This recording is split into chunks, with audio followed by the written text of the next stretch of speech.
வாக்களிப்பு எவ்வாறு இடம்பெற்றிருக்கின்றது, வடக்கு கிழக்கு உட்பட அதிகமாக தமிழ் பேசும் மக்கள் செறிந்து வாழும் இடங்கள் உட்பட எவ்வாறான வாக்களிப்பு நடைபெற்றிருக்கின்றது, எவ்வாறு மக்கள் வாக்களித்திருக்கின்றனர் என்றதை பார்க்கின்றோம். மாற்றம் ஒன்றே மாறாதது. இந்த வாக்கியம் மீண்டும் சந்தைக்கு மலிந்திருக்கின்றதா சேன? இந்த ஒரு ஷாக் ரிசல்ட் தான் உண்மையில ரிசல்ட் என்று பார்க்கும் பொழுது ஒரு விதத்தில், ஆனால் எதிர்பார்த்ததுதான். நீங்கள் ஜனாதிபதி தேர்தலுக்கு பிறகு தமிழ் மக்கள் பாழுகின்ற இடங்களில் என்பிபிக்கு கூடுதலான வாக்கு விழும் என்பதை உடனடியாகவே பல ஆய்வாளர்கள் சொல்லியிருக்கிறோம். எதிர்பார்த்த ஒரு விஷயம்தான். இவ்வளவு தூரத்துக்கு அதிகமாக வரும் என்று பலர் எதிர்பார்க்கவில்லை. ஆனா அதே சமயம் முக்கியமான ஒரு புள்ளியை இங்கு பதிவு செய்ய வேண்டும். ஏனென்றால் தொடர்ந்து எல்லா ஊடகங்களிலும் தொடர்ந்து இனி இதை பற்றி தான் பேச போகிறார்கள். இது ஒரு உஃபோரியா, இன்னொரு விதமான ஒரு கவர்ச்சியை ஏற்படுத்துவதற்கான வேலைகளை செய்வார்கள். குறிப்பாக நீங்கள் கணக்கு பார்த்தீர்களான ஏறத்தாழ 50% மேற்பட்ட மக்கள் வாக்களிக்க செல்லவில்லை. கிட்டத்தட்ட ஒரு 45 வச்சுக் கொள்வோமே, வாக்களிக்க செல்லவில்லை. அது ஒரு முக்கியமான புள்ளி. அதை விட்டு நாங்கள் பேச முடியாது. என்னன்னு சொன்னா எந்தூசியாசம் அங்க இருக்கல. இந்த எலெக்ஷனுக்கு போய் யாருக்கு வாக்களிப்பது என்ற ஒரு கேள்வி எல்லார் மனங்களிலும் இருந்தது. ரிஜெக்ட், எல்லாரும் தெரிஞ்சாக எல்லாரையும் தூக்கி வழியால போடு என்ற ஒரு மேலோங்கி இருந்த ஒரு தன்மை இருந்தது. 2010ஆம் ஆண்டு யுத்தம் முடிஞ்ச பிறகு, 2010ஆம் ஆண்டு உங்களுக்கு தெரியும் நடந்த எலெக்ஷனுக்கு பிறகு இந்த முறைதான் மிக குறைந்தளவான வீதமான வாக்காளர்கள் வாக்களித்து சென்றிருக்கிறார்கள். அள்ளுப்பட்டு வாக்குச்சாவடிகளை நோக்கி மக்கள் ஓடவில்லை. உங்களுக்கு தெரியும் 2014ஆம் ஆண்டு என்ன நடந்தது? தமிழ் மக்கள் வாழ்கின்ற இடத்தில் அந்த ரீஜனல் எலெக்ஷன் நடக்கும் பொழுது ஏராளமான மக்கள் ஓடி சென்று வாக்களித்தார்கள். ஒரு எந்தூசியாசம் இருந்தது. நாங்கள் அத்தகைய ஒரு நிலைப்பாடு தமிழ் மக்கள் வாழ்ந்த பகுதிகள் மட்டுமல்ல, தெற்கிலும் இருக்கவில்லை. தெற்கிலும் கூட இதேதான் நிலவரம். இது ஒரு one of the lower voter turnout எலெக்ஷனா இது மார்க் அவுட் ஆகி இருக்கிறது. ஒரு முக்கியமான புள்ளி. இரண்டாவது புள்ளி என்னென்று சொன்னால், தமிழ் மக்கள், அதுக்காக நாங்க சொல்லக்கூடாது, இது ஒரு எக்ஸ்கியூஸாக நான் அந்த புள்ளியை வைக்கவில்லை நடேசன். அதுக்காக நாங்க சொல்ல முடியாது என்பிபிக்கு வாக்கு விழவில்லை என்று. எதற்காக மக்கள் என்பிபிக்கு வாக்களித்தார்கள் என்று கேட்டால், உங்களுக்கு தெரியும் ஜனாதிபதி தேர்தலில் என்ன நடந்தது என்று. என்னன்னு சொன்னால், இப்போ அந்த ஒவ்வொரு ப்ராஜெக்ட் என்று கொண்டு வர்றார்கள். எதுவுமே மக்களுக்கான ஒரு போராட்டங்கள், ஒரு மக்கள் சார்ந்த ஒரு விஷயத்தை முன்னெடுத்துக் கொள்ளவில்லை. அவர்கள் எக்கனாமிக்கல் சார்ந்த, பொருளாதாரம் சார்ந்த பிரச்சனைகளை இந்த தமிழ் மக்கள் கையில் தூக்கவில்லை என்று பல்வேறு பிரச்சனைகள் இருக்கின்ற நிலையில் ஏதோ ஒரு விதத்தில் நாங்கள் சில எஸ்டாப்ளிஷ் பார்ட்டியை ரிஜெக்ட் பண்ணுவோம் என்பதை வாக்குக்கு சென்றவர்கள் பதிவு செய்திருக்காங்க. இது ப்ரோ ஜேபிபி என்பதை விட எதிர்த்து வாக்களித்த தன்மை, எதிர்ப்பு தன்மை தான் இதில் அடுத்த புள்ளியை நாங்கள் பார்க்க வேண்டியிருக்கிறது. எதிர்த்து வாக்களித்திருக்கிறார்கள் மக்கள் என்பதை. இது முக்கியமான விஷயம் ஒன்றை தொற்றிருக்கின்றீர்கள். அதற்கு போக முன்னர், தொடர்ச்சியாக இந்த நேர்காணலை தொடர முன்னர் ஒரு சிறிய அறிவித்தல். இந்த நேர்காணல் இடம்பெற்றுக் கொண்டிருக்கின்ற இந்த இணைப்பு என்பது காணொலி வாயிலாக, யூடியூப் வாயிலாக நீங்கள் பார்க்கும் இந்த இணைப்பு என்பது இன்னும் ஒரு 5 நிமிடங்களில் நின்றுவிடும். அது உடனடியாக இன்னொரு புதிய இணைப்பில் ஆரம்பித்துவிடும். பார்த்து கொண்டிருப்பவர்களுக்கு ஒரு சிறிய தகவல், உடனடியாக அது ஐபிசி தமிழினுடைய இந்த யூடியூப் தளத்தினூடாக இன்னொரு இணைப்பு வழியாக ஆரம்பித்து தொடர்ந்து செல்லும். ஒரு தகவலுக்காக சொல்கின்றேன். தொடர்ச்சியாக நேரலையூடாக பார்ப்பவர்கள் உடனடியாக புதிய இணைப்பில் இணைந்து கொள்ள முடியும். சரி, நீங்கள் குறிப்பிட்ட விடயம், அதாவது எதிர்ப்பு வாக்கள், அதாவது தொடர்ச்சியாக நாங்கள் பார்த்து வருகின்றோம். இந்த எதிர்ப்பு வாக்குகள் தான் அங்கு கணிசமாக விழுகின்றது. அது முக்கியமாக விடுதலை புலிகளினுடைய ஆயுத போராட்டம் அல்லது விடுதலை புலிகளுடைய அழித்தொழிப்பிற்கு பின்னர் இடம்பெற்ற தேர்தல்கள் பலவற்றிலும் பார்க்க போனால் இந்த எதிர்ப்பு வாக்கு, நீங்கள் சொன்ன மாகாண சபை தேர்தலை தவிர மற்றைய தேர்தல்கள் அனைத்தும், உதாரணமாக சொன்னால் தமிழரசு கட்சிக்கான தலைவர் தேர்தலில் கூட சுமந்திரனுக்கான எதிர்ப்பு வாக்காகத்தான் ஸ்ரீதரனுக்கு வாக்குகள் திரண்டன. அவ்வாறு ஒரு நிலைமைதான் இருந்தது. ஆனால் இந்த என்பிபியினுடைய வாக்கு பெறுதலை அல்லது என்பிபிக்காக அளிக்கப்பட்ட வாக்குகளை மக்கள் ஒரு மாற்றத்தை விரும்பி வாக்களித்திருக்கிறார்கள் என்ற ஒரு தீவிர பிரச்சாரமும் சொல்லப்படுகின்றது. அத்தோடு சேர்த்து இந்த தேசியம் என்று பேசுபவர்களுக்கு முகத்தில் அறைந்திருக்கின்றார்கள் என்ற புள்ளியையும் முன்வைக்கின்றார்கள். இதற்கான பதிலை உங்களுடைய முதற்கட்ட கருத்தாக நான் எடுத்துக்கொள்கின்றேன். என்னிடம் கேட்கிறீர்களா நடேசன்? அதாவது 2 முக்கியமான புள்ளிகள் நீங்கள் குறிப்பிட்டு சொல்லியிருந்தீர்கள். எதிர்ப்பு என்பது நாங்கள் எதிர்ப்பு என்று சொல்லும் பொழுது அது ஒரு பரந்துபட்ட ஒரு கருத்து. நாங்கள் ஒவ்வொருத்தரிடம் போய் கேட்டு நாங்கள் அந்த கருத்து கணிப்பு இல்லை. அங்கிருந்தவர்களுடன் பேசி ஒரு ஜெனரலாகத்தான் சொல்ல முடியும். பல கருத்து கணிப்புகள் பிழையாகி கொண்டிருக்கின்றன, பல நாடுகளில் நாங்கள் பார்க்கக்கூடியதாக இருக்கின்ற நிலையில் ஒரு ஜெனரல் ஒரு ஃபார்முலேஷன் தான். ஆனால் இந்த எதிர்ப்புக்கு பின்னால் ஒரு தேவையும் இருக்கின்றது. மக்கள் எதிர்பார்க்கிறார்கள். இந்த இந்த இந்த எல்லாரையும் இந்த கரப்ஷன் செய்தவர்கள், மக்களை ஏமாத்துகிறவர்கள், இவர்கள் எல்லாரையும் முடித்துவிட்டு ஒரு சரியான அரசியல் இருக்கக்கூடாதா என்ற எதிர்ப்பு தான் அந்த ஒரு கோரிக்கையும் தான் அந்த எதிர்ப்பு என்பது.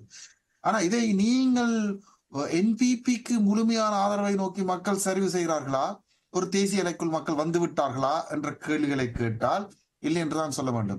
அப்படியானால் நீங்கள் சொல்ல வேண்டும், நாங்கள் எதை வைத்து சொல்லுகிறீர்கள் என்று சிலர் கேட்கலாம். நீங்கள் ஜனாதிபதி தேர்தலை சுட்டி காட்டுவோம். சமீபத்தில் நடந்தது, நீண்ட காலத்துக்கு முதல் நடந்ததல்ல, சமீபத்தில் தான் நடந்தது.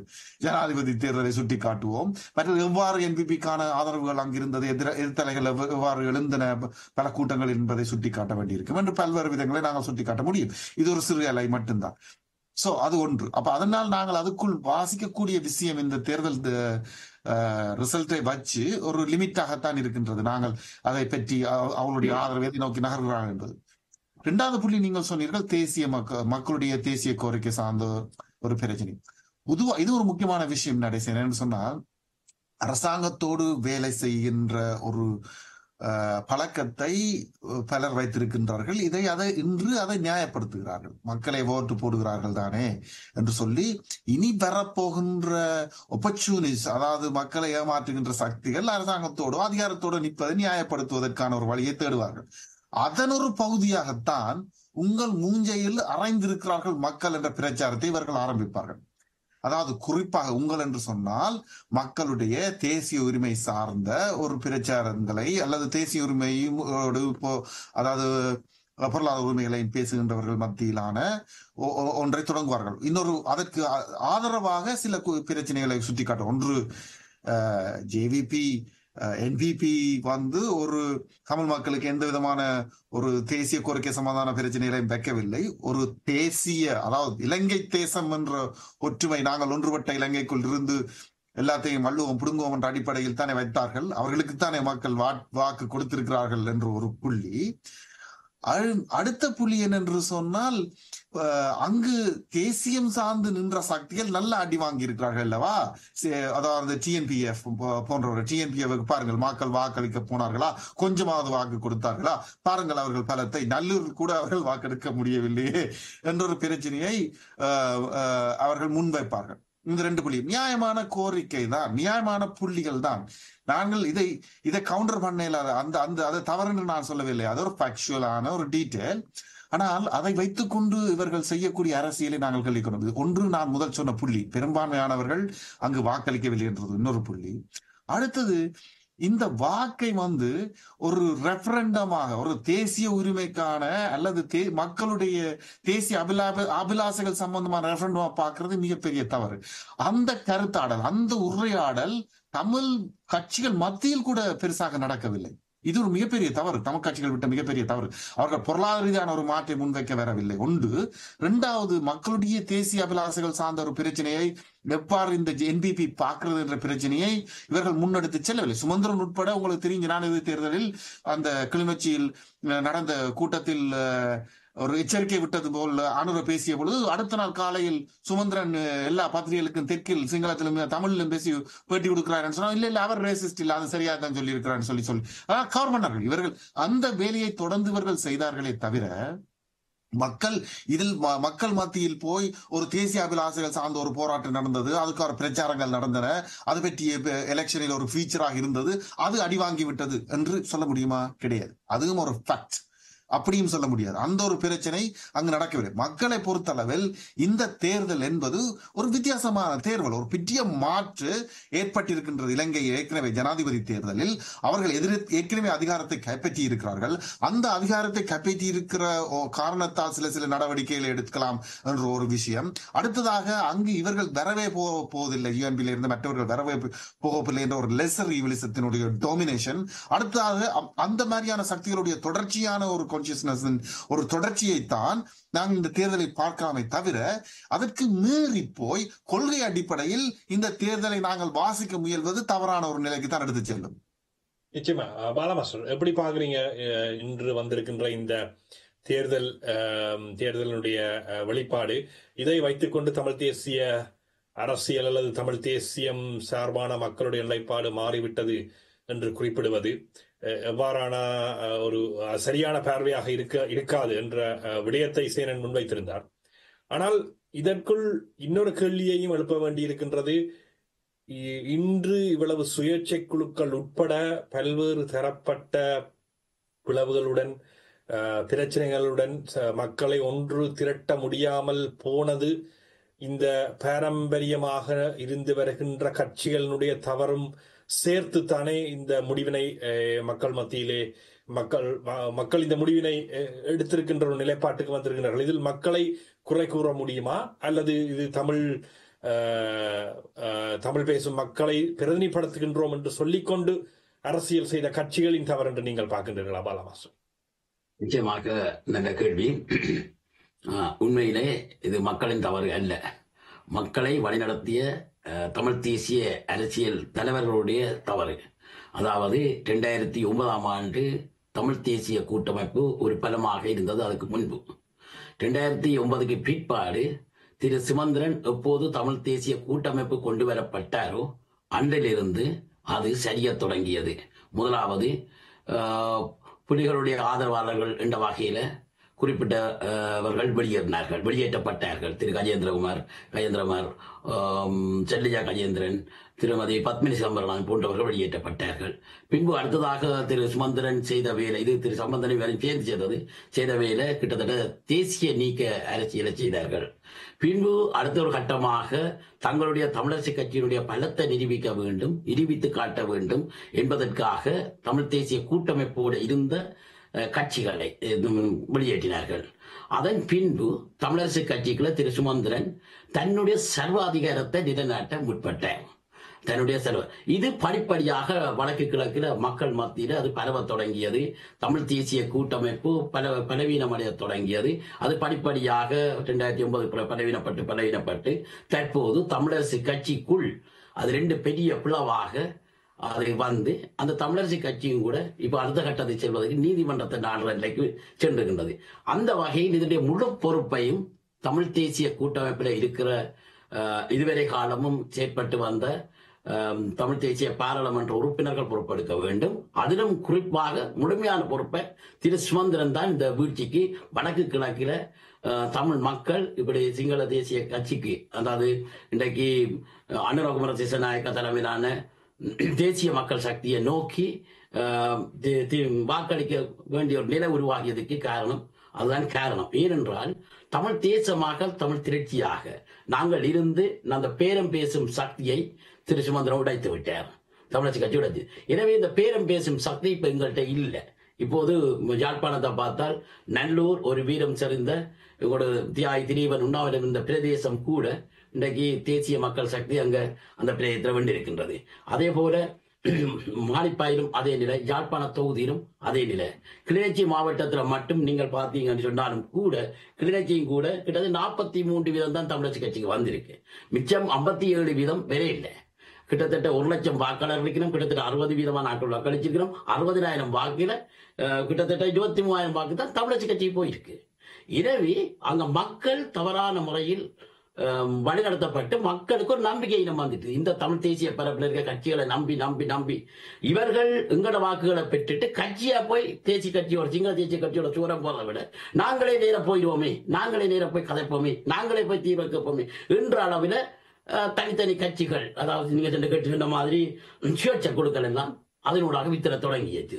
முக்கியமாக இன்று சமூக பரப்பில் கதைக்கப்படுகின்ற சொல்லப்படுகின்ற விடயம் சுமந்திரனுடைய பிரச்சனை தான். தமிழ் தேசிய நீக்க அரசியலை இவர் தொடர்ச்சியாக செய்கின்றார் என்ற விடயம் பல்வேறு தரப்பட்ட குற்றச்சாட்டுகள் வைக்கப்படுகின்றது. தமிழரசு கட்சிக்குள்ளே அந்த பிளவுகள் என்பன மிக கூர்மையாகவும் வெளிப்படையாகவும் இருக்கின்றது, தெரிந்த விடயம். ஆனால் இங்கிருக்கின்ற ஒரு முக்கியமான கேள்வி என்னவாக இருக்கின்றது என்றால், சுமந்திரன் செய்யும் அரசியலை எதிர்ப்பதற்கு அல்லது அந்த அரசியலை மக்களிடம் சரியாக கொண்டு போய் சேர்ப்பதற்கு, அதற்கான எதிர்ப்பு அரசியலை செய்வதற்கு, அல்லது நீங்கள் குறிப்பிட்டது போல தமிழ் தேசிய மக்கள் முன்னணி அதிலிருந்து வெளியேறி வந்தவர்கள் சரியான தமிழ் தேசிய அரசியலை முன்னெடுக்க முடியாமல் இருக்கும் காலகட்டம், இவ்வளவு காலகட்டத்திலும் அவ்வாறு தானே தெரிகின்றது. இப்ப நீங்கள் உதாரணமாக இந்த இந்த இந்த தேர்தலை எடுத்து பார்த்தால் கூட தமிழ் தேசிய மக்கள் முன்னணி என்பது பெருமளவில் ஒரு ஒரு வடக்கிற்கான அல்லது யாழ்ப்பாணத்திற்குள் இருக்கின்ற ஒரு கட்சியாக மட்டுமாகத்தானே தெரிகின்றது. இதில் இவ்வாறுதான் இவர்களுடைய பலம் இருக்கின்றதா, அல்லது இவர்களுடைய அரசியல் இவ்வளவு தானா? சுமந்திரனை முறியடிக்க அல்லது சுமந்திரனுடைய அரசியலை எதிர்க்க சரியான தரப்புகள் தமிழரசு கட்சிக்குள்ளேயே இல்லையா, அதில் அதற்கு வெளியிலேயும் இல்லையா என்பது ஒரு மிகப்பெரிய பலவீனமாக இருக்கின்றது இல்லையா? என்னன்னு சொன்னால் தமிழ் தேசிய மக்கள் முன்னணி உண்மையிலே 2010 பிற்பாடு கட்சி ஆரம்பித்து இன்று கிட்டத்தட்ட 14 வருடமாக இயங்குகின்றது. நீங்கள் சொன்ன மாதிரி அது ஒரு தேசிய கட்சி என்று சொல்லப்படுகிறது. வடக்கு கிழக்கில் இருக்கிற 8 மாவட்டத்திலும் அது அலுவலகத்தை கொண்டு 8 மாவட்டத்திலும் கிளைகளை பரப்பி அது செயற்பட்டிருக்க வேணும். அப்போதுதான் அது தேசிய கட்சி. ஆனால் பலரும் என்னிட கேட்பார்கள், நான் தமிழ் தேசிய மக்கள் முன்னணி சார்பாக கதைக்கின்ற பொழுது சொல்வார்கள், அது யாழ்ப்பாணத்து கட்சி தானே, யாழ்ப்பாணத்துக்கானே இருக்குது, மன்னல்ல ஒப்பிச்சு இருக்கா காட்டுங்கோ, அப்படி வவுனியால இருக்கான்னு சொல்லுவார்கள்.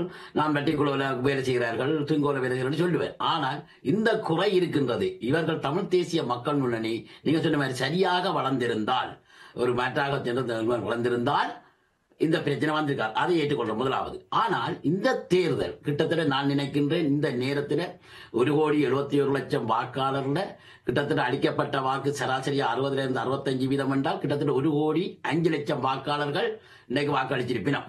அதிலும் இப்போது கிட்டத்தட்ட 60 லட்சம் வாக்காளர்களுடைய இது கவுண்டிங் வந்துட்டு கிட்டத்தட்ட 55% மேல வந்துட்டு இப்ப ரிசல்ட் வெளியாயிட்டு. ஆனா இந்த தேர்தலில் கிடைக்கிற தகவல்ல, உத்தியோகபூர்வ தகவல்ல ஒரு வித்தியாசம் பாருங்க. வடக்கு கிழக்கில் தமிழ் தேசிய பரப்பில் பிள்ளையார் தோல்வி நிலையை நோக்கி செல்லுகின்றார் என்ற ஒரு செய்தி வருகிறது, உத்தியோகப்பட்ட செய்தி ஒன்று. யாழ்ப்பாணத்தில் டக்ளஸ் தோல்வி நிலையை நோக்கி செல்லுகின்றார். அப்ப அங்க ஒரு விடயம் இருக்கு, மக்களால் அவர்கள் தோற்கடிக்கப்படுகிறார்கள். அவர்களுக்கு பின்னாலே இப்ப யாழ்ப்பாணத்துல டக்ளஸ் வாக்குகளை தான் சுமந்திரன் எடுத்துக்கொள்றாருன்னு சொல்லினோம். ஆமாம்.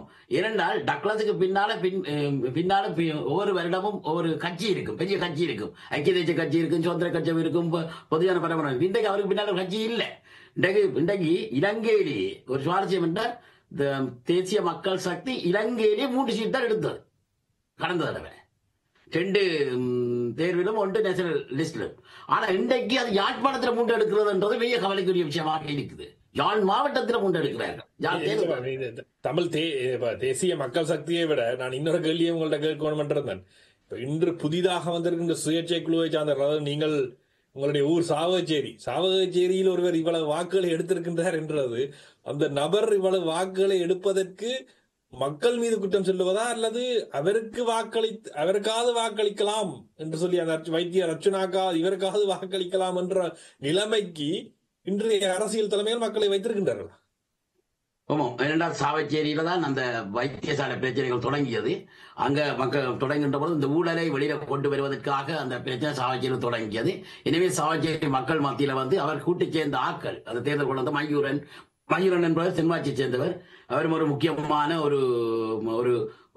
அவர் பெற்ற, அதாவது இன்ஜினியரிங் என்ற வண்டைக்கு இன்றைய வரை மற்ற ஸ்கோரை இன்னும் இலங்கையில் உடைக்க இல்லை. ஆனால் அவர் மக்கள் மத்தியிலும் ஒரு அறியப்பட்டவர். எனவே ஒரு அந்த 8 பேருக்கும் சேர்க்கப்பட்ட ஒரு வாக்காகத்தான் இருக்கும். நீங்க சொன்ன மாதிரி அவர் இன்றைக்கு அங்க சாவச்சேரி தொகுதியில தேசிய மக்கள் சக்தி அடுத்ததா வந்திருக்கு. இவர் முதலாவதாக வந்திருக்கிறோம். இது ஊசி சின்னம் 17வது சின்னம் வந்திருக்கின்றது. ஆனாலும் கூட ஒட்டுமொத்தமா யாழ்ப்பாணம் என்று பார்க்கின்ற பொழுது தேசிய மக்கள் சக்திக்கு மக்கள் வாக்களிச்சிருக்கிறார்கள். உண்மையில் அது 2வது டக்ளஸ் தோற்கடிக்கப்பட்டிருக்கிறார். அடுத்ததாக ஏனைய கட்சிகள் என்று பார்த்தால் சிங்கள தேசிய கட்சிகள் ஏனைய இல்லாம போயிருக்கின்றது. அதாவது UNP இல்லாம போயிருக்கின்றது, பொதுஜன பெரமுன அல்லது அங்கேன் ராமநாதன் இல்லாம போயிருக்கின்றார். அந்த இடத்துக்கு பதிலாக சில வேளைகள் மிச்சம் 3 சீட்ஸ் தமிழரசு கட்சியில 1 என்றாலும், மற்ற சுயேட்சை குழுவில் 1 என்றாலும், மற்றது தமிழ் மக்கள் கூட்டணியிலிருந்து ஒருத்தர் வரலாம் என்று உத்தியோகப்பட்ட செய்தியை சொல்லுது. ஆனாலும் கூட ஒட்டுமொத்தமா தமிழர் தேசத்தில தாயகத்தில் நீங்க சொன்ன மாதிரி ஒரு மாற்று அரசியல், அதாவது தமிழ் தேசிய கூட்டமைப்பு திருப்பி கட்டி வளர்க்கப்பட வேண்டும். நாங்கள் இது ஆரம்பத்திலே எங்களுக்கு தெரியும் இது ஒரு இழிநிலைக்கு போகுது, அதாவது ஜீரோ ஆகி மக்கள் மத்தியில் ஒரு குழப்பமாயிருந்து ஒவ்வொரு தேர்தலும் பெற தேர்வு முடிவுகள் ஒரு பரிசீலனைக்கு வரும். உதாரணத்துக்கு பாருங்க, சங்கு சிவில் அமைப்புகளும் கொஞ்சம் கட்சிகளும் சேர்ந்து வடகிழக்கில் முன்னெடுத்தார்கள். ஆனா அதுல சிவில் அமைப்புகளை உடைஞ்சு அவைகள் ஒதுங்கி விட்டார்கள். அதை ஒரு கட்சியினர் குறிப்பிட்ட கட்சியினர் அதை கொண்டு வச்சினார். அப்ப அங்க தமிழச்சி கட்சிக்குள்ள 2 பிரிவினையான் என்று தேர்தலை கேட்டார்கள், அது 3 பிரிவினையான் என்று தேர்தலை கேட்டார். இந்த மட்டக்களப்புல ஒன்று ஐக்கியமாக மட்டக்களப்பு வந்து ஐக்கியமாக நின்று தமிழரசு கட்சி ஐக்கியமா நின்று கூட்டாக நின்று மட்டக்களப்பு இடத்துல வந்து ஒரு கணிசமா 2 அல்லது 3 சீட் பெறும் சொல்லுகிறார்கள்.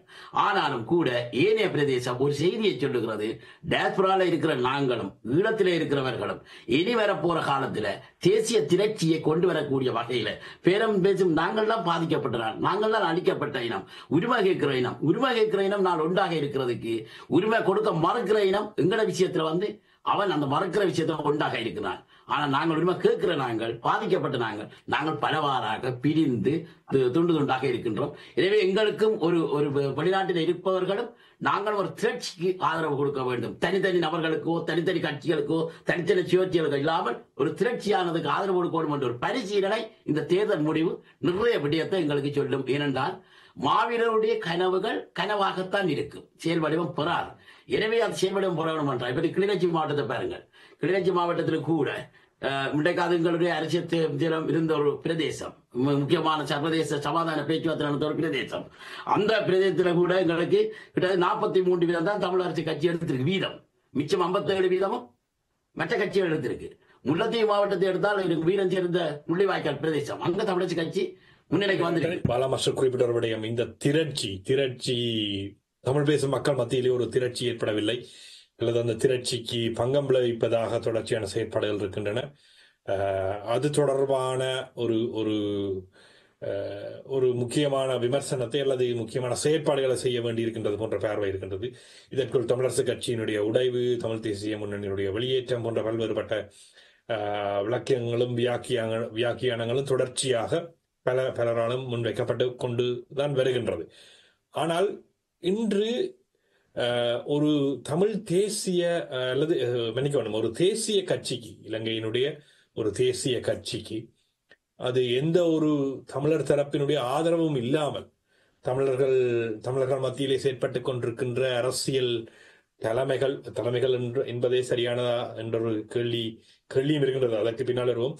அரசியல் செயற்பாட்டாளர்கள், இந்த கட்சிகள், இவர்களுடைய ஆதரவு இல்லாமல், இவர்களுடைய ஆதரவுடன் கட்சிகளுக்கு மக்கள் வாக்களித்ததை நாங்கள் பார்த்திருக்கின்றோம். இந்த ஆதரவு இல்லாமல், அதற்கான குரல் இல்லாமல் இன்னொரு தரப்பு நேரடியாக மக்களுடைய வாக்குகளை ஓரளவுக்கு பெற்றிருக்கின்றது. சேனன் இதனை எதிர்த்தரப்பு வாக்குகள் என்று குறிப்பிட்டிருந்தால் நீங்கள் எப்படி பார்க்கின்றீர்கள்? நானும் தோழர் சேனனோடு இந்த விஷயத்தில் ஒத்து போகின்றேன். இதற்கு முக்கியமான காரணத்தை நாங்கள் எடுத்து ஆய்ந்தால் 82ஆம் ஆண்டு ஜனாதிபதி தேர்தலுக்கான பொது வாக்கெடுப்பு நடத்தப்பட்ட போது ரோஹண விஜயவீரா அவர்கள் 3ஆவதாக வந்தார். கிட்டத்தட்ட 4 லட்சம் வாக்குகளை அவர் சுவீகரித்திருந்தார். அதன் பின்புதான் ஆய்வாளர் சரவணன் போன்றவர்களுடைய குறிப்புகளின்படி அதன் பின்புதான் ஜே.ஆர். ஜெயவர்தனா இவர்களை பாராளுமன்ற பாதையில் விட்டு வைக்க கூடாது என்ற முடிவுக்கு வந்தார். அதுபோல இந்திரானந்த டி சில்வா என்ற இராணுவ புகைப்பட பிடிப்பாளர் தோழர் ரோஹண விஜயவீரா அவர்களுடைய இறுதி வாக்குமூலத்தை பதிவு செய்த போது பலத்த சித்திரவதைகளுக்கு மத்தியிலும் தோழர் ரோஹண விஜயவீரா அவர்கள் ஒரு விஷயத்தை குறிப்பாக சொன்னார். நான் ஒருபோதும் இந்த தேசத்தில் ஆயுதந்தாங்கிய கிளர்ச்சியை புரட்சியை நடத்த முயன்றவனோ முற்பட்டவனோ அல்ல. என்னை மீண்டும் மீண்டும் இவர்கள் அந்த வழிக்கு அடித்து துரத்தினார்கள், காட்டுக்கு அனுப்பினார்கள் என்று. அதுபோல எங்களுடைய இயக்கத்தையும், தமிழ் தேசிய இயக்கத்தையும், அதை விடுதலை புலிகளை சேர்த்தோ சேர்க்காமலோ, விடுதலை புலிகளை சேர்க்காமல் தமிழ் தேசிய இயக்கத்தை பார்க்க முடியாது. அதனையும் இந்த ரோஹண விஜயவீரா தலைமையில் நடந்த கிளர்ச்சிகளையும் நாங்கள் ஒப்பிடவும் கூடாது. ரெண்டும் வேறானவை. பாராளுமன்ற பாதையில் செல்ல விரும்பிய ஒரு மத்தியதர வர்க்க இளைஞர்களை, படித்த இளைஞர்களை, வேலையில்லா திண்டாட்டத்தால் மிகவும் பாதிக்கப்பட்ட இளைஞர்களை திட்டமிட்டு ஒடுக்கி தெருவாக டயர் போட்டு கொளுத்தி ஒரு சர்வ நாசத்தை இலங்கையின் இரு ஆளுங்கும்பல் பிரிவுகளும் மாறி மாறி வெற்றிகரமாக செய்து வந்தன. மேலும் அவர்கள் தமிழ் மக்களிடமிருந்து நாட்டை பாதுகாக்கிறோம் என்ற போர்வையில் பொருளாதார விஷயங்களில் கிட்டத்தட்ட மஹிந்த ராஜபக்ச குடும்பத்தினர் 95 விதமான நாட்டின் பொருளாதாரத்தை கட்டுப்படுத்தினர், தங்களுடைய கைகளிலேயே வைத்துக் கொண்டனர். அது மஹிந்தவின் சகோதரராக யாழ்ப்பாணத்தில் இருந்த டக்ளஸ் தேவானந்தா கூட அதைத்தான் செய்தார். அதைத்தான் இப்போது விண்ணன் வழங்கும் பேட்டிகளிலிருந்து நாங்கள் கிரகிக்க முடிகின்றது. இவற்றையெல்லாம் தொகுத்து பார்த்த ஸ்ரீமான் பொதுஜனம் இந்த என்பிபி வாக்களித்துள்ள ஊழலற்ற ஒரு நாட்டை கட்டியெழுப்பும் திட்டத்தை அவர்கள் ஒரு புதிய சக்திகள் என்ற முறையில் ஒரு வாய்ப்பை வழங்க தயாராக இருக்கின்றார்கள். ஆனால் இது வேறு, தேசிய இன ஒடுக்குமுறை என்பது வேறு. தேசிய இன ஒடுக்குமுறைக்கு என்பிபி துணை நின்றது, சந்திரிகா அமைச்சில் பங்கு வகித்தது, சுனாமி கட்டமைப்பை எதிர்த்து இன்றைய ஜனாதிபதி அவர்கள் தனது பதவியை துச்சமென ராஜினாமா செய்தார். இது போன்ற விவகாரங்கள் இன்னொரு பக்கமாக இருக்கின்றது. அதுக்கு முக்கியமான காரணம் என்பிபி அளித்துள்ள இலங்கையர் அனைவரும் சமனாக உணரும் நிலை உருவாகும் என்ற வார்த்தை யாலத்தை தமிழ் பேசும் ஒடுக்கப்பட்ட தமிழர்கள் இப்போது நம்புகின்றனர். அவர்களுக்கு 2016 2019 வரை சுமந்திரன், டக்ளஸ் தேவானந்தா அதனை நம்புகின்றார்களா அல்லது இவ்வளவு காலம் மக்களை இதைவிட இவர் பெட்டர் என்று சொல்லுகின்ற அந்த லெசர் ஈவிலிசம் இருக்கின்றது இல்லையா, குறைதீமை இருக்கின்றது இல்லையா? இப்ப மஹிந்த ராஜபக்சவை விட சரத் பொன்சேகா எல்லாம், சரத் பொன்சேகாவை மஹிந்த ராஜபக்சவை விட மைத்ரிபாலன் எல்லாம், மைத்ரிபால ஸ்ரீசேனாவையும் விட ரணில் விக்ரமசிங்கன் எல்லாம், ரணில் விக்ரமசிங்க விட சஜித் பிரேமதாசன் எல்லாம். அப்ப மக்களுடைய விட அனுரதிசநாயகன் எல்லாம் மட்டும் முடிவுக்கு வந்து விட்டார்களா? அந்த மக்கள் வந்து விட்டார்களா? இல்ல, இதனை நீங்கள் புரிந்து கொள்ள வேண்டுமாயின் 1947 1981 வரைதான் பாராளுமன்ற பாதையை ஒரு போராட்ட பாதையாக ஆசனங்களால் பேரம் நடத்தி தமிழீழக் கனவை அல்லது தமிழர்களுக்கு ஒரு சுயாட்சி பிரதேசத்தை உருவாக்க முடியும் என்ற நம்பிக்கையை தமிழ் பேசும் மக்கள் கொண்டிருந்தனர். 81 கிட்டத்தட்ட 2009 முள்ளிவாய்க்கால் வரை பாராளுமன்ற பாதை என்பது நிராகரிக்கப்பட்ட ஒரு பாதையாக, குப்பை கூடைக்குள் வீசப்பட்ட ஒரு பாதையாக இருந்தது. விடுதலை புலிகள் சர்வதேச அங்கீகாரத்தை பெறுவதற்காகவும் பல்லினத்தன்மையை நிரூபிப்பதற்காகவும் குப்பை கூடைக்குள் இருந்தவர்களை மீண்டும் குன்றிமணிகள் என்று கொண்டு வந்து சபையில் ஆட வைத்தனர். பாராளுமன்றத்தை போர்க்களமாக்க சென்ற போர்ப்படை விடுதலை புலிகள் ஆபத்தில் மாட்டிக்கொண்ட போது தொலைபேசிகளை அணைத்துவிட்டு பேசாதிருந்தனர், வாழாதிருந்தனர். இதனை ஒரு வியாபாரியாக இருந்த விண்ணன் அவர்கள் கூட மிக அழகாக சொல்லுகின்றார். இப்போது இருக்கும் பிரச்சனை கஜேந்திரகுமார் பொன்னம்பலமோ சுமந்திரனோ உண்மையாகவே தேசியத்தை, சுயநிர்ணய உரிமையை பிரதிபலிக்கின்றார்களா என்றால் இல்லை. அவர்கள் 6வது திருத்த சட்டத்துக்கு அஞ்சி சாகின்றார்கள். சுமந்திரனுடைய கனவு என்பது ஒரு சட்ட அமைச்சராக வருவது. அதற்காக புதிய அரசியல் யாப்பை உருவாக்குவதில் அவர் தலைகீழாக உழைத்திருக்கின்றார். மக்களுக்கே சொல்லுகின்றார், இந்த வரிகளை நான் தான் அனுராவுக்கு எழுதி கொடுத்தேன் என்று. அனுரோ அதை பற்றி மூச்சே விடவில்லை. ஆனால் ஜனாதிபதிக்கு தான் ஒரு ஆலோசனாக இருக்கின்றேன் என்று காட்டிக்கொள்வதில் சுமந்திரன் மிக தீவிரமாக இருக்கின்றார். மறுபக்கத்தில் இலங்கை பாராளுமன்றமானது எல்லா வேலை வாய்ப்புகளையும் மந்திரிகள் வாயிலாக, பாராளுமன்ற பிரதிநிதிகள் வாயிலாகத்தான் வழங்குகின்றது. இப்போது டக்ளஸ் தேவானந்தா தோற்றுவிட்டார் என்றவுடன் யாழ்ப்பாணத்தின் பொதுமகன் சொல்லுகின்றான் எவ்வளவு வேலை வாய்ப்புகளை வாங்கி தந்தார் என்று. உண்மையாக வேலை வாய்ப்புகளை வழங்குவது ஒரு அரசின் கடமை. ஆனால் இலங்கை போன்ற நாடுகளில் இது மந்திரியின் கைஞரியம் அல்லது கைவண்ணம் என்றாகி போய்விட்டது. இப்படியான நிகழ்ச்சியிலிருந்து ஒரு மாற்றாக, ஒரு புதிய வழியாக மக்களுடைய அதிகாரத்தை நிர்ணயிக்கக்கூடிய சக்தியாக ஒரு பெரிய வாய்ப்பு என்பிபிக்கு வழங்கப்பட்டுள்ளது. கிட்டத்தட்ட சரியாக பயன்படுத்தும் மாற்றம் நிகழுமா? அதுதான் கேள்வி. இப்போதுதான் நீங்கள் சரியான இடத்துக்கு வந்திருக்கின்றீர்கள். 171 இருக்கைகளை அவர்கள் கைப்பற்றக்கூடும் என்று நண்பர் குரலரசன் அனுப்பி வைத்திருந்த அட்டவணை சொல்லுகின்றது. எதிர்கட்சிக்கு கிட்டத்தட்ட 40% இருக்கைகள் தான் கிடைக்கும் போல் இருக்கிறது. இப்படி என்றால் ஒரு அசுர பெரும்பான்மை கிடைக்கப் போகின்றது. இந்த அசுர பெரும்பான்மையை வைத்துக் கொண்டு தென்னிலங்கையின் கருத்து சித்திரக்காரர் வரைவது போல ஆற்றுக்குள் ஒரு படகு, அந்த பெரிய படகை IMF போட்ட, அதற்குள் தண்ணீரை நிரப்பி ஒரு சிறிய படகில் அனுரவை விட்டிருக்கின்றார்கள் என்றுதான் கருத்து சித்திரக்காரர் கருத்து தெரிவிக்கின்றனர்.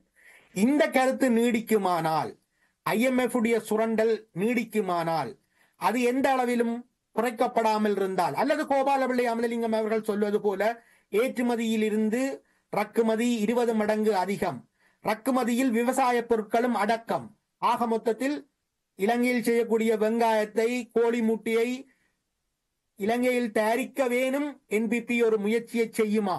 செய்தால் NPP தொடர்ந்து வெற்றி பாதையில் முன்னேறும்.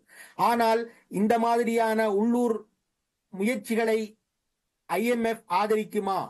உண்மையான ஆட்சியாளர்கள் அல்லது இந்த கடன் வழங்கும் நிறுவனங்கள் இவற்றை ஆதரிக்குமா என்ற $1 மில்லியன் கொஸ்டின் உள்ளது. இவற்றுக்கு எதிராக NPP எந்த அளவுக்கு போராடும் என்பதெல்லாம் சொல்ல முடியாது. இன்னும் சொல்ல போனால், இப்போது திருவோணமலையில் வெற்றி வாகை சூடியுள்ள அருண் ஹேமச்சந்திரா அவர்கள் சமர் நிகழ்ச்சிக்கு வழங்கிய பேட்டியில் 22ஆம் தேதி முட்டை விலை குறையும் என்று சொல்லி இருக்கின்றார். ஆனால் அங்கு முட்டை தயாரிப்பாளர்களுடைய அறிக்கைகள் இருந்து அவ்வாறு விலை குறைவதற்கு வாய்ப்பே இல்லை என்று சொல்லப்படுகின்றது. இவ்வாறான விஷயங்களை நாங்கள் பொறுத்திருந்தான் பார்க்க வேண்டும். இல்லை, ஒரு ஒரு ஒரு காலத்தில் புலம்பெயர் தேசங்களில் தமிழ் தலைவர்கள் வரும்போது முட்டை எறிவதற்காக தமிழ் இளைஞர்கள் காத்திருந்தார்கள் என்று கூட சொல்லுவார்கள். அப்படி முட்டையின் அரசியல் ஒரு பெரிய அரசியலாக இருக்கின்றது. அதை விடுவோம். நாங்கள் இப்போது இதில் ஒரு முக்கியமான கேள்வி இருக்கின்றது சேனன். இந்த தேர்தல் முடிவுகள் இன்னொரு விடயத்தையும் சுட்டி காட்டுகின்றன. தமிழ் மக்கள் மத்தியிலேயே அதிகமாக காரசாரமாக பேசப்படுகின்ற ஒரு விடயமாக கூட இருக்கின்றது. அண்மையில் கூட இந்த விடயம் பேசப்பட்டிருந்தது. ஒருவருடன் பேசும் பொழுது வடக்கு கிழக்கு என்பது, வடக்கு கிழக்கு இணைப்பு என்பதை அல்லது வடக்கு கிழக்கு இணைந்த தாயகம் என்பதை இன்று இருக்கும் நிலையில் கிழக்கில் இருக்கும் நிலைமை அல்லது கிழக்கில் இருக்கும் மக்கள் ஏற்றுக்கொள்ள மாட்டார்கள் என்ற ஒரு தொனியில் சுமந்திரன் கூட இதனை பல இடங்களிலே பேசி இருக்கின்றார். அந்த உரையாடலிலே பேசும்பொழுது சொல்லப்பட்ட இன்னொரு விடயம் என்னவென்றால், வடக்கு கிழக்கு இணைப்பு என்பது கிழக்கு மக்கள் எதனை வைத்துக் கொண்டு சொல்லுகின்றார் என்றால், கிழக்கின் சுயநிர்ணயம் என்று பிள்ளையான் போன்றவர்கள் மற்றும் பலர் அங்கிருக்கின்றவர்கள் அதனை முன்னெடுக்கும் பொழுது அதற்கு அங்கு வடக்கில் இருந்து சென்றவர்களால் அல்லது வடக்கின் கட்சிகளால் கிழக்கில் ஒரு ஒரு ஒரு டிஸ்கிரிமினேஷன் இடம்பெறுகின்றது என்ற அடிப்படையில் அந்த மக்கள் சில விடயங்களை பார்க்கின்றார்கள். பிள்ளையானுக்கான வாக்குகள் கூட கிடைத்திருக்கின்றது. இதனை வைத்துக்கொண்டு இந்த அலசரை நிகழ்த்தும் பொழுது வடக்கில் இருக்கும் கட்சிகளுக்கு சில எதிர்ப்பு மனநிலை அங்கிருக்கும் மக்கள் காட்டுகின்றார்கள். ஆனால் வடக்கு கிழக்கு இணைப்பென்று வரும் பொழுது வடக்கை விட கிழக்கு மக்கள் தான் அங்கு மிக ஆக்ரோஷமாக அந்த இணைப்பினை தக்க வைத்துக் கொள்ள வேண்டும் என்ற ஒரு கருத்தில் இருப்பார்கள் என்ற ஒரு கருத்தும் சொல்லப்பட்டது. அதாவது கிழக்கில் தான் தேசியம் என்பது மிக கூர்மையாக இருக்கின்றது என்ற விடயம் என்று பலராலும் எதிர்கருத்தாக முன்வைக்கப்படுகின்றது. இந்த தேர்தல் முடிவுகளை வைத்துக் கொண்டு அந்த முடிவுக்கு வர முடியாவிட்டாலும் கிழக்கில் NPP-யினுடைய வெற்றி என்பது சாத்தியமாகாத ஒரு நிலைமை இருக்கின்றது. ஏதோ ஒரு வகையில் தமிழரசு கட்சிக்கு, அங்கு தமிழரசு கட்சி மேல் அதிக விமர்சனங்கள் இருந்தாலும் தமிழரசு கட்சிக்கு மக்கள் வாக்களித்திருந்தமையை வெறுமனவே நாங்கள் ஒரு சாணக்கியனுடைய வெற்றி அல்லது இன்னும் ஒரு குறிப்பிட்ட ஒரு நபருடைய வெற்றி அல்லது ஒரு குறிப்பிட்ட கட்சியினுடைய வெற்றி என்று நாங்கள் பார்ப்பதா, இந்த வடக்கு கிழக்கு மக்கள் அது கிழக்கினுடைய மக்களுடைய மனநிலை சற்று வேறுபாடாக இருப்பதாக பார்க்க முடிகின்றதா சேன? இல்ல, வேறுபாடுதான். ஆனால் ஒரு விஷயத்தை நான் இங்கு குறிப்பிட வேண்டும். அதாவது நாங்கள் பழைய ஃபார்முலாக்களை வைத்துக்கொண்டு புதிய உலகத்தை அணுக முடியாது. இது திட்ட தெளிவாக அமெரிக்க தேர்தலும் சரி, இலங்கை தேர்தலும் சரி, எல்லா தேர்தலிலும் பிரதிபலிக்கின்ற ஒரு முக்கியமான விஷயம். பழைய ஃபார்முலாக்கள் சரி வராது. நாங்கள் ஏற்கனவே இருக்கின்ற விஷயங்களை லாஜிக்கல் அப்ரோச்சை வச்சுக்கொண்டு நாங்கள் அணுக முடியாது. வடக்கு கிழக்கு உடைவு இது எல்லாத்தையும் இது ஒரு வித்தியாசமான ஒரு சூழ்நிலைக்கு நகர்ந்திருக்கிறோம் உலகம் முழுக்க, இலங்கைக்கு மட்டுமல்ல. சோ அந்த அடிப்படையில் இது நாங்கள் சில விஷயங்களை புரிந்து கொள்வதற்கான முயற்சியை எடுக்க வேண்டிய அவசியம் இருக்கின்றது. தற்பொழுது என்ன மாற்றங்கள் உருவாகி இருக்கின்றன, மக்கள் இதை நோக்கி நகர்கிறார்கள் என்று நான் நினைக்கிறேன். இது நாங்கள் தொடர்ந்து சும்மா இதை சொல்ல முடியாது. ஏதோ ஒட்டு மொத்தமா ஒரு ஃபேக்டர், ஒரு காரணியில், இந்த காரணியில் அல்லது அந்த காரணியில் மட்டும் நாங்கள் போட்டுவிட போக முடியாது. ஒன்று, அதாவது தமிழரசு கட்சியின் ஃபெயிலியராக மட்டும் இதை காட்ட முடியாது. பல்வேறு காரணிகள் இருக்கின்றன. அப்ப இதுல நீங்க சொன்னது போல பார்க்க போனா இருக்கிறவர்களுக்கு தமிழரசு கட்சி தான் பலமாக காட்டி இருக்கின்றது கிழக்கில். நீங்கள் சொன்னது போல அதை வைத்துக்கொண்டு முழுமையாக நாங்கள் ஒரு முடிவுக்கு வர முடியாது. நீங்க ஸ்ரீலங்கா முஸ்லிம் காங்கிரஸ் எடுத்து பாருங்கள். கிழக்கில் ஒரு பலமாக இருந்த கட்சி எத்தகைய அடி வாங்கியிருக்கின்றது. இன்னும் முழுமையாக தேர்தல் முடிவுகள் முழுமையாக வரவில்லை. இருந்தாலும் கூட இந்த நிலவரத்தை நாங்கள் பார்க்கக்கூடிய இருக்கின்றது. அதாவது ஒரு விஷயத்தை நாங்கள் ஒரு ஃபேக்ட், அதாவது இருக்கின்ற தெளிவாக நடந்திருக்கிற விஷயத்தை நாங்கள் ஏற்றுக்கொள்ள வேண்டும். அதாவது தற்போது நான் முதல் குறிப்பிட்டது போல் 50 கிட்டத்தட்ட 40% மேற்பட்ட மக்கள் வாக்களிக்காமல் இருந்த போதும் கூட, லோவர் டேர்ன் அவுட் இருந்தும் கூட ஒரு விஷயம் திட்ட தெளிவாக பதிவாகி இருக்கின்றது. இன்று யாருமே எதிர்பார்க்காத அளவுக்கு பாராளுமன்ற தேர்தலில் NPP வெற்றி அடைஞ்சிருக்கு. யாருமே எதிர்பார்க்காத அளவுக்கு வெற்றி அடைந்திருக்கு. இது உண்மையான விஷயம். இதை நீங்க இலகுபடுத்தி பார்க்க முடியாது. ஆய்வாளர்கள் குறிப்பாக இது தெற்கு வடக்கு கிழக்கு உடைவு நீங்க இதுவரை காலம் நடந்த எல்லா தேர்தல்களையும் நீங்கள் பார்க்க முடியும். அவர் சொன்னது போல அந்த தேர்தல் காலத்தை முக்கியப்படுத்தாத காலத்தில் இருந்தும் அல்லது பின்பாடு நீங்க அந்த வடக்கு தெற்கு உடைவுகளை நீங்கள் பார்க்க முடியும். வடகிழக்கு வாக்களித்தார்கள். இந்த தேர்தலில் மட்டும் அதை நீங்கள் பார்க்க முடியாது. குறிப்பாக வடக்கில் வட்டுக்கோட்டையிலிருந்து பொயின்பிட்ரோ வீராக மக்கள் வாக்களித்திருக்கிறார்கள் NPP. வட்டுக்கோட்டையிலும் அவர்கள் அதிக கூட எடுத்திருக்கிறார்கள், பொயின்பிட்ரோவிலும் அங்கு கூட எடுத்திருக்கிறார்கள், நல்லூரில் கூட எடுத்திருக்கிறார்கள். பல்வேறு இடங்களில் அதிகமாக வாக்குகளை அவர்கள் வென்றெடுத்திருக்கிறார்கள் என்பது ஒரு புதிய நிலவரம். இதை ஏற்றுக்கொண்டுதான் ஆக வேண்டும். இந்த நிலவரத்தில் நீங்கள் சொல்வது போன்ற லாஜிக்கலான பார்வைகளை நாங்கள் வேறு முறையில் அணுக வேண்டும். நாங்கள் ஏற்கனவே சொல்லிக் கொண்டிருக்கிறோம். இது எவ்வளவு காலத்துக்கு தான் பாடிக்கொண்டிருக்கிறோம். எல்லாரும் ஒற்றுமை வந்தா மக்கள் ஓட்டு போடு. எந்த அடிப்படையில் ஒற்றுமை என்று தானே கேட்கின்றோம். நாங்கள் திருப்பியும் இன்னொரு கூட்டமைப்பை காட்டணும், திருப்பியும் இன்னொரு கோலிஷனை கூட இறங்காயங்க. தயவு செய்து எத்தகைய கொள்கை மக்களுக்கான போராட்டம் என்னன்றதை பேசுவோம். இது ஒன்று கருவாதையும் கிடையாது. மக்கள்கிட்ட போய் நீங்கள் ஓகே நீங்க எங்களுக்கு வாக்கு போடுங்க, எல்லாரும் ஒண்டா நின்றா சரிதான் என்றா என்னென்று கொண்டு வரது உண்டா? திருப்பியும் ஒரு கூட்டமைப்பை கட்டமைப்பு கொண்டுருவோம்.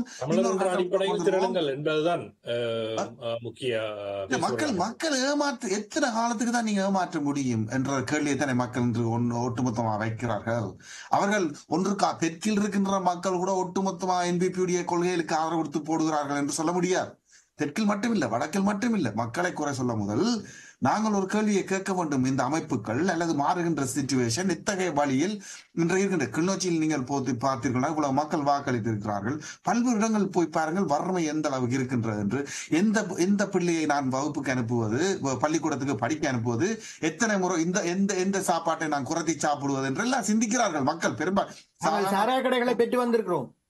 அதான் ஒரு பக்கத்தால சாராய கடைகள், இன்னொரு பக்கத்தால என்று சொல்லும் பொழுது ஒரு பொப்புலிஸ்ட் சார்ந்த நடவடிக்கைகள் பலப்படுகின்றன. அமெரிக்க தேர்தலோடு நீங்கள் பாருங்கள், அதை யாருமே ப்ரெடிக்ட் பண்ணவில்லை ட்ரம்ப் இவ்வளவு தூரம் வெல்லுவார் என்று சொல்லி. அமெரிக்காவில் இருந்த ஒரு முக்கியமான ஜேர்னலிஸ்ட் அழுதே விட்டார். அவர் யாருமே இவர்கள் ப்ரெடிக்ட் பண்ணவில்லை. என்னன்னு சொன்னா மக்கள் கேட்கிறார்கள், எங்களுடைய பிரச்சனை உங்களுக்கு தெரியாது, உங்களுக்கு விளங்குதே இல்லை என்ற ஒரு பிரச்சனையை அவர்கள் எதிர்த்து வைக்கிறார்கள். ஆதரவு என்றதுக்கு அப்பால் இதற்கின்ற நிலவரத்தை நாங்கள் சிந்திக்க வேண்டும். அதற்கான ஒரு கொள்கை திட்டத்தையோ அதற்காக மக்கள் மத்தியில் போராடி நிற்கின்ற அமைப்பையோ பற்றி சிந்திக்கிறதை விட்டுட்டு ஒரு அரசியல் போராட்ட தளம் சார்ந்த ஒரு அமைப்பை பற்றி சிந்திக்கிறதை விட்டுட்டு மீண்டும் நாங்கள் அதை ஒற்றுமை இல்லாம போலதான் பிரச்சனை, பழையபடி நாங்கள் அதை செய்த வேண்டாம், எல்லாம் சரி வர வேண்டாம். எந்த அடிப்படையில் இந்த ஒற்றுமையை கொண்டு வர போகிறீர்கள்? தயவு செய்து நடக்கின்ற பிரச்சனை இருந்து விளங்கி கொண்டு அடுத்ததை நோக்கி நகர்வோம். வடக்கு கிழக்கு உடையவர்கள் நீங்க சொன்னது ஒரு சிக்கலான ஒரு விஷயம். தெற்கு கிழக்கில் இருக்கின்ற மக்கள், முஸ்லிம் மக்கள் வேறு விதமாக பார்க்கின்றார்கள். அங்கு ஒரு டென்ஷன் இருக்கிறது. முஸ்லிம் மக்கள் மத்தியிலும் சிங்கள மக்கள் மத்தியிலும் அங்கிருக்கின்ற தமிழ் மக்கள் மத்தியிலும் ஒரு டென்ஷன் இருக்கின்றது. இதை பாவிச்சு ஓட்டெடுப்பதற்காக வேலை செய்கிறார்கள் அங்கிருக்கின்ற பிள்ளையான் போன்றவர்கள். அவர்கள் மேலே எத்தனையோ குற்றச்சாட்டு இருக்கின்றது. இந்த கடந்த தேர்தலில் வரும்பொழுது இந்த ஒரு இன்வெஸ்டிகேஷன் குரூப்பை வைக்கிறதா சொல்லி இருக்கின்றார் அனுரா. இதுவரை காலம் தேர்தலில் வெற்றி அடைவதற்கு முதல் வரையும் அனுரா சார்ந்தவர் சொல்லிக் கொண்டிருந்தார்கள், கொத்தபாய பிள்ளையான் இவர்கள் சார்ந்த ஒரு கான்ஸ்பிரசி சார்ந்ததுதான் அந்த குண்டு வெடிப்பன்று. இது இன்றைக்கு முஸ்லிம் மக்கள் மத்தியில், கிழக்கை பொறுத்தளவில் எல்லா முஸ்லிம் மக்கள் மத்தியிலும் மிக பலமாக இருக்கின்ற ஒரு விஷயம். இதை அனுரவை சார்ந்தவர்கள் நேரடியாக ஏற்றுக்கொண்டிருக்கின்றார்கள். இன்று அவர்களுக்கு பலம் இருக்கின்றது. அத்தனை பேரை கூண்டில் நிறுத்தி உள்ளே அனுப்புவதற்கோ அல்லது அந்த வேலைகளை செய்ய வேண்டிய வேலைகளை செய்வதற்கோ. அதை செய்ய போறார்களா இல்லையான்றது அடுத்த விஷயம். என்ன நடக்க போகின்றது என்பது அடுத்தது இன்னொரு விஷயம். அதை பற்றியும் பேச வேண்டும். ஆனால் இந்த பிள்ளையார் முதலானவர்கள், நீங்கள் போய் பாருங்கள், முஸ்லிம் மக்கள் வாழ்கின்ற இடங்கள் யாரையாவது கேட்டு பாருங்கள். எல்லா ஒரு காமன் நாலேஜ் அந்த மக்கள் மத்தியில். இது பிள்ளையாரை சுத்தி இருக்கிற கொஞ்சம் கூட்டம் வந்து மக்களை ஏமாற்றி வித்தியாசம் செய்கிறார்கள். அங்கு வடக்கில் காரை எடுத்து வித்து கொடுத்து விட்டு அது நாங்கள் பென்சில் வாங்குவதற்காக செலவு செய்தோம் என்கிறார். எங்கே எத்தனை கோடிக்கணக்கில் பென்சில் வாங்கி கொடுத்தீர்களா என்ன? அப்ப மக்கள் மத்தியில் இருக்கின்ற அரசியல்வாதிகளோ இந்த தலைமைகளோ இந்த அமைப்புகளோ எந்த அடிப்படையில் எந்த கொள்கை அடிப்படையில் இயங்குகிறீர்கள் என்று கேட்டால் இல்லை.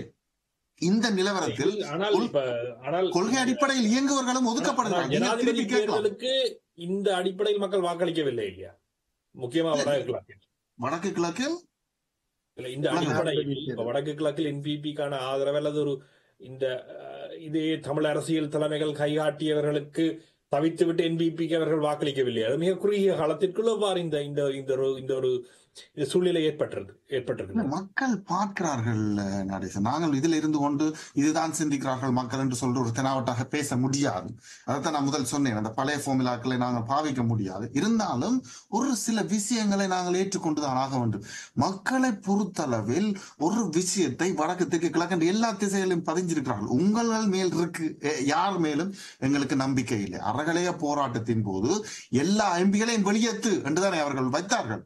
எத்தனை எம்பிகள் எத்தனை மினிஸ்டர் இன்றைக்கு பதவி இழந்திருக்கிறார்கள் என்று அந்த பிரச்சனையை அது ஒரு ஆழமாக பதியப்பட்டிருக்கின்றது. ஏற்கனவே இருக்கின்ற அத்தனை கூட்டமும் பொய்யும் களவும் செய்கின்றவர்கள் என்ற ஒரு கருத்து மக்கள் மத்தியில் ஆழமாக பதியப்பட்டிருக்கின்றது.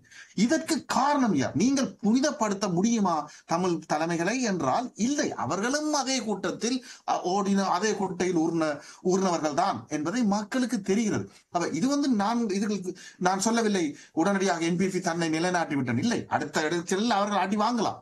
3% தான் இன்றைக்கு எடுக்கிறான்னு சொன்னா திருப்பி நாமல் ராஜபக்ச வரலாம், யாருக்கு தெரியும். ஆனா மக்களை பொறுத்து அதனால் தான் எதிர்ப்பு என்று நான் சொன்னேன். இது ஒரு நிலை நிறுத்தப்பட்ட ஒரு கொள்கையின் அடிப்படையை நோக்கி மக்கள் நகர்ந்த வாக்கு அல்ல. அது மட்டும் தெளிவாக தெரிகிறது. அதே சமயத்தில் மக்கள் மத்தியில் இருக்கின்ற எதிர்ப்பு என்று பதியப்பட்டிருக்கின்றது. இதை விளங்கிக் கொள்ள வேண்டும். அது அமெரிக்காவாக இருக்கலாம், ட்ரம்புக்கு வாக்களித்த தொழிலாளர்களோ அங்கே கஷ்டப்படுகிறவர்களோ பாருங்கள். எத்தனை பேர் வந்து லட்டினோவை சேர்ந்தவர்கள் பிளாக் அமெரிக்கன்ஸ் வந்து இவ்வளவு பேர் வாக்களித்திருக்கார்கள் ட்ரம்புக்கு என்று. நீங்கள் அதை ஒரு ரேசிஸ்டுக்கு வாக்களித்து செல்லிவிட்டார்கள் கருப்பர்கள் என்று சொல்ல முடியுமா? அதை வாசிக்க முடியுமா? வாசிக்க முடியாது. இதே பிரச்சனை தான் இலங்கைக்குள் இருக்கின்ற பிரச்சனை. மக்கள் மத்தியில் இருக்கின்ற எதிர்ப்பும் வெறுப்பும் இவர்கள் வேண்டாம் என்ற ஒரு கருத்தொன்று இருக்கு இல்லையா? அது பலமாக இருக்கின்ற அந்த பலத்தின் குரலைத்தான் இன்று நாங்கள் எல்லா மூளை முடுக்குகளை பார்க்கின்றோம். முக்கியமாக இதை விளங்கிக் கொள்ள வேண்டும். நிச்சயமா பாலாமாஸ்டர், முக்கியமாக சேனன் குறிப்பிட்ட விடயம் இந்த மக்களை திரட்டுதல் என்பதன் இதன் அடிப்படையில் என்று இருக்கின்றது. இன்று தமிழர்கள் என்பதன் அடிப்படையில் மக்களை திரட்டுதலை விட அரசியல் ரீதியாக மக்களை திரட்டுதல், விடுதலை புலிகளின் போராட்ட காலகட்டத்தில் ஒரு அரசியல் ரீதியான திரட்சியை தான் அவர்கள் முன்னெடுத்தார்கள். அவ்வாறான ஒரு திரட்சியை முன்னெடுப்பதற்கு யாருமே தயாரில்லை. அங்கு அதற்கான ஒரு மிகப்பெரிய இடைவெளி இருக்கின்றது. மக்களை வெறும் மக்களிடம் வாக்கு பெறுவதற்கான அரசியல் தான் அங்கு முன்னெடுக்கப்படுகின்றதை தவிர மக்கள் திரட்சியை ஏற்படுத்துவதற்கான ஒரு அரசியல் அங்கு இல்லாத ஒரு சூழ்நிலை தானே காணப்படுகின்றது. ஓமம். என்னென்றால் இப்ப ஏற்பட்டிருக்கிற பிரச்சனை என்னன்னு சொன்னால், தெற்கில் ஏற்பட்டிருக்கிற மாதிரி எங்களோட வடக்கு கிழக்கு தாயக பகுதியிலும் வந்து ஊழல் பிரச்சனைகள் ஏற்பட்டிருக்கு. அதே நேரத்தில் பொருளாதார பிரச்சனைகளும் தாக்கத்தில் இருந்திருக்குது.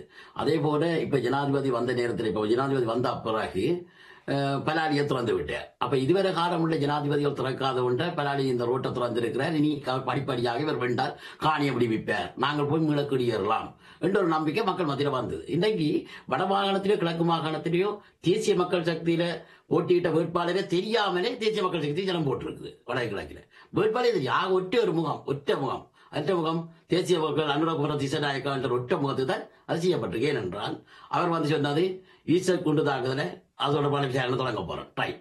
அடுத்தது பாத்பூமி அந்த விடயங்களை வெளியே கொண்டு வர போறேன். முதலாவது தமிழ் மக்கள் கூட்டணியினுடைய தலைவர் முதலமைச்சர் விக்னேஸ்வரன் அந்த பட்டியல் வந்தோட மறுத்தார். சார்த்தி பிரச்சனை போய்கொண்டிருக்கு.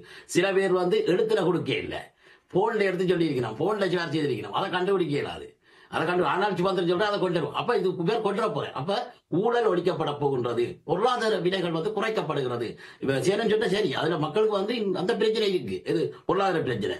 கூட பார்க்கலாம். இப்ப நாங்கள் இங்கே ஒரு பாராளுமன்றத்துக்கு கொஞ்சம் பேர் அனுப்பி அவை அங்க போய் பேரம் பேசி அவை அங்கேருந்து ஒரு திருப்பதியை வாங்கிட்டு வரதை விட நாங்களே நேர தேசிய மக்கள் கட்சிக்கு ஏன் ஒரு புரோக்கர் நிறுத்தி படி முதலாவது போய் தான் சொன்னேன். இப்ப சனத்துக்கு ஒரு அதிருப்தி வந்து கட் பண்ணி இருக்கு சார். இந்த இடையில முகவர் தேவையில்லை. இந்த தமிழக கட்சிக்கு இதுகளுக்கும் போட்டு இவியல் போய் அங்க போய் அக்ரிமெண்ட் என்ன எகிய ராஜ்ய அந்த ராஜ்ய இந்த ராஜ்ய உதவிகளை எல்லாம் செய்யற விட்டுட்டு நாங்களே நேர போயிடுவோமே என்றுட்டு சனம் போயிட்டு. அதுக்கு காரணம் பிள்ளையார் வழிநடத்துறார். ஆனால் இப்ப மக்கள் சரியான ஒரு ஒருமுகப்படுத்தப்பட்ட வகையில கட்சி இல்லை, எல்லா கட்சிகளும் இல்லை. இல்லாதபடியினால இன்றைக்கு தேசிய மக்கள் சக்தி வந்திருக்கிறார். இவருக்கு ஒரு வாய்ப்பை கொடுப்பதனூடாக இந்த இப்படியான பிரச்சனைகள் சனம் நீங்க சொன்னாரு, கிராமத்து ஜனங்கள் எல்லாம் பெரிய கஷ்டப்படுது. பொருளாதார முட்டை இஷ்யூ ஆகுது. நாங்கள் வடக்கு கிழக்கு ஒரு விவசாய பூமி, கோழி வளர்க்கிற பூமி, ஆனா முட்டை வளர்க்கிறோம். வடக்கு கிழக்குல 2/3 தாய பூமி, 2/3 கடல் பிரதேசம். ஆனால் இந்தியாவில இருந்து வேறு நாடுல இருந்து கருவாடும் மீனும் வளர்க்க செய்கிறோம். வடக்கு கிழக்குல மாடுகள் வளர்க்கிற பிரதேசம் இனங்க, ஆனால் வேறு நாடுகள் இருந்து பால் வளர்க்கிறோம். அதே மாதிரி வடக்கு கிழக்குல தாயத்துல இளைஞரை அரிசி உற்பத்தி, அதுதான் திரு அருணும் குறிப்பிட்டிருந்தார், அரிசியை இறக்குறோம். எனவே இந்த நடைமுறையை இருந்ததால நாங்கள் ஏற்றி பழக்கம் ஒரு பெரிய இடவழி, பொருளாதார இடவழிகள் வந்தோன்றிருக்கு. நாங்கள் வெளிநாட்டு உற்பத்தி ஊக்குவிக்கப்படையில சொல்றோம் என்றால் அனுரகுமார தேசநாயக்க சொல்ற இந்த வாய்ப்பு மக்கள்கிட்ட இந்த வெற்றிடம் இருக்க அபிவிருத்தியை கொண்டு வருவோம்னு சொல்றாரு. நாங்கள் என்னத்தை சொல்றோம்னா அபிவிருத்தியை கொண்டு வந்தால் அந்த அபிவிருத்தியை தக்க வைப்பதற்கு அரசியல் உரிமை வேணும். ஆனா இந்த இடவழி இப்ப அரசியல் உரிமை வேணும்னு சொல்லி இவ்வளவு நாளும் தக்க வச்சு கொண்டிருந்த அந்த எண்ணம் இப்ப விடப்பட்டு போச்சு. என்ன விடப்பட்டு போச்சுன்னா இந்த தமிழ் தேசிய தலைமைகள் மீது நம்பிக்கை இல்லை. இவ உரிமை பெற்றதெல்லாம் உரிமையெல்லாம் அபிவிருத்தியை பின்னுக்கு கொண்டு உரிமையை எடுத்துக்கொண்டு அபிவிருத்தியை செய்தா அந்த அபிவிருத்தி எங்களை கையில இருக்குமென்று நினைச்ச சனம் இந்த கதையில இருந்து விலகிட்டு இனி நாங்கள் இப்ப அவன் அபிவிருத்தியை செய்வோம். பொருளாதார பிரச்சனை, வாழ்வாதார பிரச்சனை அல்லது அபிவிருத்தி அடிப்படை பிரச்சனை எல்லாமே உரிமை சார்ந்த பிரச்சனை தான். அது தமிழ் தேசிய பிரச்சனை என்பதும் அங்கு இருக்க மக்களுடைய வாழ்வாதார பிரச்சனையுடன் சேர்ந்தது. இது தேசிய பிரச்சனை வேறு, பொருளாதார பிரச்சனை வேறு என்ற ரீதியில் பேசுவதும் கூட மக்கள் மத்தியிலே அவ்வாறுதான் இவர்கள் இவ்வளவு நாளும் பேசியிருந்தார்கள். உங்களுடைய அடிப்படை பிரச்சனைகளை முதல் தீர்த்துடும். அது கூட ஒரு மக்கள் மத்தியிலே தவறான புரிதல். அது மக்களுக்கு இவர்களை விட்டுவிட்டு நேரடியாக நாங்கள் தேசிய மக்கள் சக்திக்கு ஒரு மாற்றத்தை காட்டுகின்றார்கள். நீங்கள் எதிர்காலம் பற்றின பிற்றிய பயம் இருக்கின்றது அங்கிருக்க இளைஞர்களுக்கும் எல்லாருக்கும். எதிர்காலம் இல்லை, எல்லாம் நாட்டை விட்டு ஓடணும் என்ற வேற வழி இல்லை. உங்களுக்கு பாருங்க ருப்பி எப்படி இருக்கின்றது. வெளிநாட்டில் இருந்து காத்து கொண்டிருக்கலாம். நீ அவர்களை பொறுத்தளவு வெளிநாட்டுல நீங்க சுகமா இருந்து கொண்டு காத்துறீங்க. எங்களுக்கு நாங்க என்ன எதிர்காலத்தை எதிர்பார்க்கிறது? இலங்கை அப்படி டவுன் த பேன் பேங்கரப்சி அடிச்சிருக்கு என்ற ஒரு பிற்றிய ஒரு கோபம் எல்லா மூலையும். நாங்கள் ஏற்கனவே பல தடவை நாங்கள் சமஸ்வராடி அமைப்பு சார்பாக பல தடவை சொல்லிக்கொண்டு அறகலையா வைக்கின்ற டிமாண்ட் இது தமிழ் மக்கள் பங்கு பற்றியெல்லாம் அது இதெல்லாம் சொல்லுவார்கள். எல்லா இலங்கையின் ஒவ்வொரு மூலையிலையும் தாக்கப்பட்டிருக்கிறது. இது என்னன்னா அங்கு பொருளாதாரம் பங்கு பெற்றிலே மக்கள் காட்டி இருக்கின்றார்கள் கூட சொல்லலாம். அந்த மனநிலையை அந்த மனநிலையை காட்டியிருக்காங்க. 1981 ஆண்டு யாழ்ப்பாணத்துல 11 ஆசனம் இருந்தது. பிறகு அது 8 ஆகி 7 ஆகி 6 ஆகி வந்ததுக்கு காரணம் என்ன? நீங்க சொன்னதுதான், ஜனம் எல்லாம் வெளியேறுது. இப்ப கடந்த 6 மாதத்துக்கு 25,000 இளைஞர்கள் வெளியேறியிருக்கிறோம் வடக்கு கிழக்கில் இருந்து. தொடர்ச்சிய வெளியேற்ற நடந்தோன்றிருக்கு. அதுக்கு காரணம் என்ன? அந்த காரணங்கள் கண்டறியப்பட வேண்டும். இல்ல இறுதி கேள்வி எடுத்துக்கொள்ள அருளிடமிருந்து இறுதி கேள்வி கூட சேனன் மற்றும் பாலா மாஸ்டர் அவர்கள் உங்களுடைய இறுதிக்கட்ட கருத்தான அதை எடுத்துக்கொண்டேன்.